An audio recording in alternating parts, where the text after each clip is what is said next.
Anda kembali menyaksikan Buser, Saudara. Satreskrim Polres Metro Tangerang Kota menetapkan seorang dokter klinik sebagai tersangka kasus pelecehan seksual. Tersangka diduga mencabuli pasiennya saat melakukan pemeriksaan kesehatan. Belakangan diketahui ternyata tersangka adalah dokter gadungan.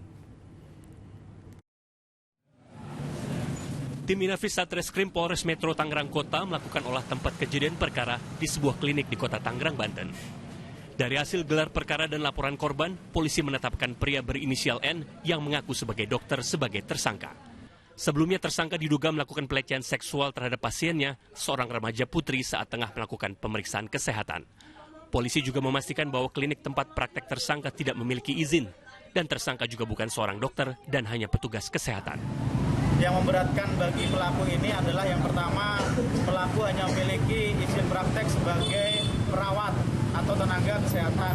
Sementara seharusnya yang bersangkutan harus memiliki izin praktek sebagai tenaga medis atau dokter. Kemudian yang kedua, bahwa klinik yang digunakan untuk praktek ini izinnya sudah mati di tahun 2022, sehingga harusnya diperpanjang.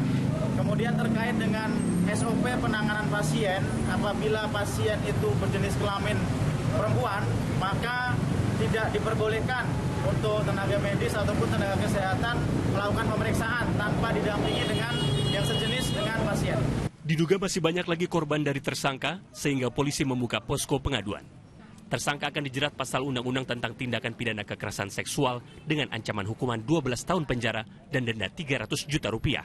Taufik Saleh melaporkan dari Tangerang, Banten.